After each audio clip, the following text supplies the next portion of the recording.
बिहार का चुनावी बिगुल फूंक चुका है। सभी राजनीतिक पार्टियां अब मैदान में आ चुकी हैं क्योंकि चुनाव आयोग ने चुनाव की तारीखों का ऐलान कर दिया है।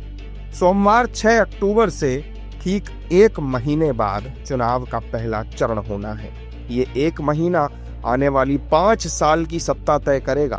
बिहार चुनाव 2 चरणों में होंगे। पहले चरण का मतदान 6 नवंबर को होगा, जबकि 11 नवंबर को दूसरे चरण की वोटिंग होगी, जबकि नतीजे 14 नवंबर को आएंगे। बिहार के चुनाव 2 फेजेस में होंगे।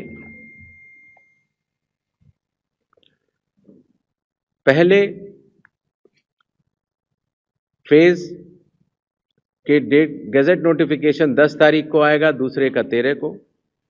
Last date of making nominations पहले फेज की 17 को होगी, दूसरे की 20 को। स्क्रूटनी 18 और 21। विड्रॉल की आखिरी तारीख 20 अक्टूबर और 23 अक्टूबर।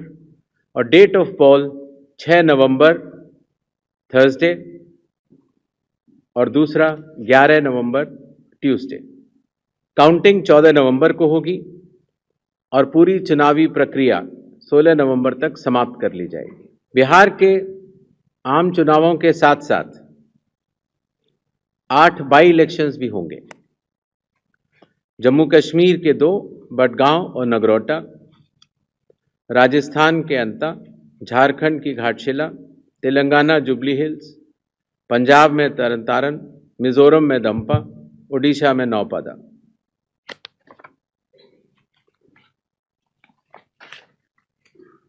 इनकी तारीखें भी अलग अलग कॉन्स्टिट्यूंसी के हिसाब से यहां पर दी गई हैं। डेट ऑफ पोल लेकिन सबका 11 तारीख ही होगा और काउंटिंग 14 नवंबर को होगी। इसके अलावा मुख्य चुनाव आयुक्त ज्ञानेश कुमार ने बिहार के कुल वोटर्स के साथ ही उम्र और जाति के हिसाब से भी वोटरों की जानकारी दी। बिहार में कुल 243 विधानसभा क्षेत्र हैं।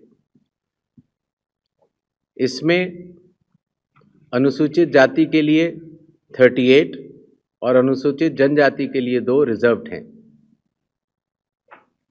नेक्स्ट, एक ओवरव्यू अगर लिया जाए मतदाताओं का, तो कुल मतदाताओं की संख्या लगभग 7.42 करोड़ है, जिसमें कि मेल 3.92 और फीमेल 3.5 करोड़ हैं। सीनियर सिटीजन्स लगभग 4 लाख हैं। 100 वर्ष की आयु पूर्ण कर चुके मतदाता लगभग 14,000 हैं और फर्स्ट टाइम वोटर्स लगभग 14 लाख हैं। ज्ञानेश कुमार ने बताया कि हर बूथ पर अधिकतम 1,200 वोटरों के ही वोट डालने की व्यवस्था की गई है। इस बार चुनाव आयोग ने मतदाताओं की सहूलियत के लिए, उनकी सुविधा के लिए, हर मतदान केंद्र पर 1200 से ज्यादा मतदाता न हो ऐसा लक्ष्य रखा है। इसके चलते पोलिंग स्टेशंस की संख्या में वृद्धि हुई और अब बिहार में 90,712 पोलिंग स्टेशंस हैं। एवरेज वोटर्स पर पोलिंग स्टेशन लगभग 818।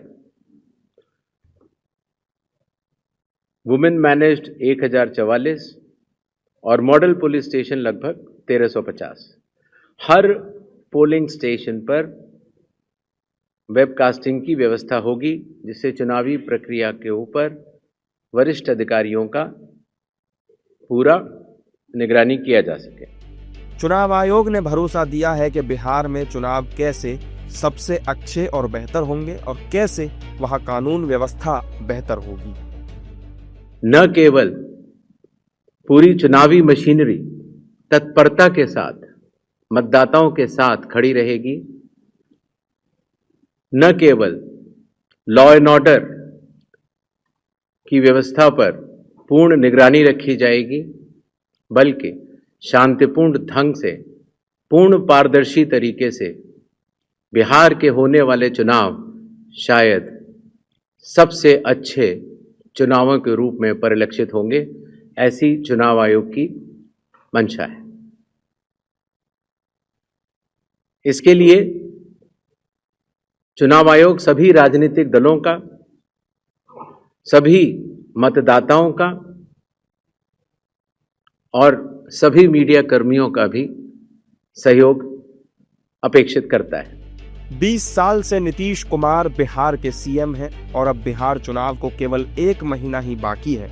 इस चुनाव को लेकर आरजेडी नेता तेजस्वी यादव ने कई वादे किए हैं। नेता प्रतिपक्ष राहुल गांधी के साथ मिलकर वोटर अधिकार यात्रा भी निकाली है। अब देखना यह होगा कि बिहार की जनता सत्ता को बदलने के मूड में है या फिर से बिहार में नीतीश कुमार का नारा चलेगा। ऐसे ही खबरों के लिए सुदामा न्यूज़ को लाइक और फॉलो करना ना भूलें।